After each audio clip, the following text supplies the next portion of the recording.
The way I got started, I guess, was by being an artist myself. Studied music and worked as a performer for years, and of course, getting to know my colleagues and getting to know the people who helped us perform and create our craft through productions and through engagements in the community. I began to understand how this crazy system of producing and creating art and making space for art works, and I began to realize that there are a lot of roadblocks in the ways of artists trying to express themselves and have good careers, and the community trying to engage with the arts and support the arts, which we know, from the great work that Americans for the Arts has done. The extremely high percentage of people in our country who want art in their backyard and want to engage with the arts. And so, really, to advocate for the arts is to reduce those barriers and to create new pathways for that support to happen. My advice for someone who wants to get started in arts advocacy is to figure out where arts advocacy is happening. And of course, Americans for the Arts is a great place to start.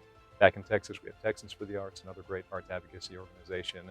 And pick up the phone, shoot an email, reach out to the people who are doing the work because they're going to be a great resource, and get involved. Make a contribution. Of course, that's a great way to get involved, but also participate. Use one of their action calls to action and reach out to an elected official, research some of the issues using the information they provide. And over time, if you see that there are gaps, for example, in Fort Worth, Texas, we really don't have a strong body bringing people together to advocate for the arts. There's a great opportunity for you to take what you've learned from these amazing, high-performing organizations and bring that back to your community. So, equitable advocacy, it's more than just raising up the voices of those who need it, but it's really making sure that they have the ability to give their voice as well. And there are so many who, for many, many reasons, more than we probably have time to get into in this video, haven't had the ability to be heard by some of our officials who are representing us. And it's as important to make sure that they're able to do so, that they have the resources to do so, and that they're encouraged to do so. And then those of us who have been in a position of privilege can continue to work right alongside them and listen to what the real needs are, not just the needs that we maybe see from our lens. While I'm here in DC, one of the great things about getting the opportunity to meet with an elected official or their staff or both is to build those relationships and get to know them, get to know what drove them to do this crazy thing, which is public service and leadership.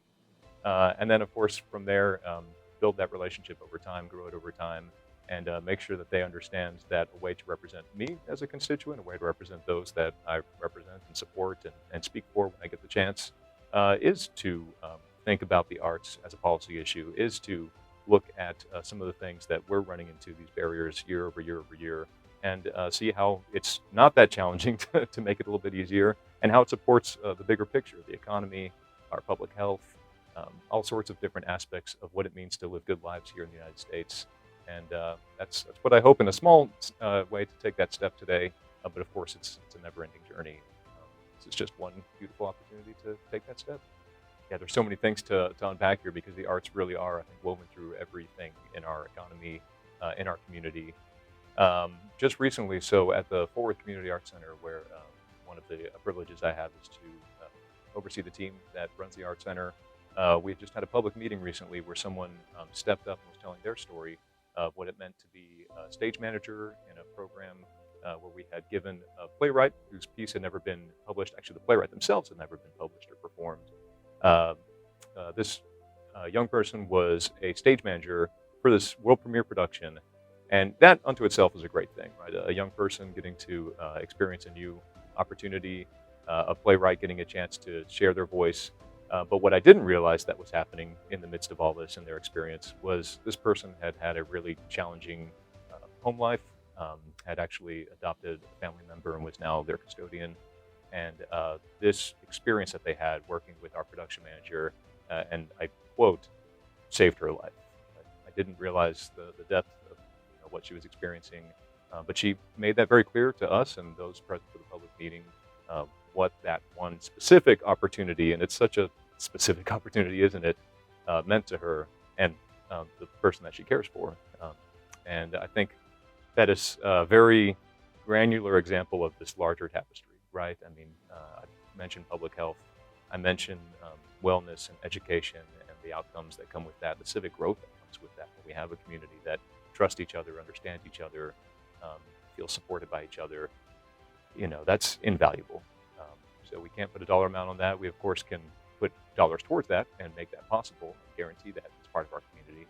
And then, of course, there is the dollar side of things, right? The return on investment we see from the arts, the export of arts to other countries and to other states. In the case of Texas, we're starting to do better by that too. And it's really you can slice it any way you want. You can attack it from any direction you want. But the arts are here; they're a part of us, and they make us better. And we deserve to invest in that appropriately.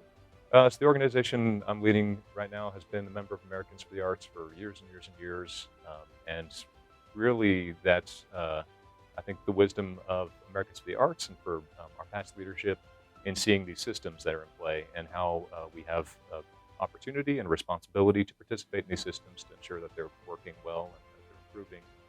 But me personally, once I discovered what Americans for the Arts was, actually before I even came to this organization, through other organizations that have been touched by Arts Fort Worth, previously the Arts Council of Fort Worth.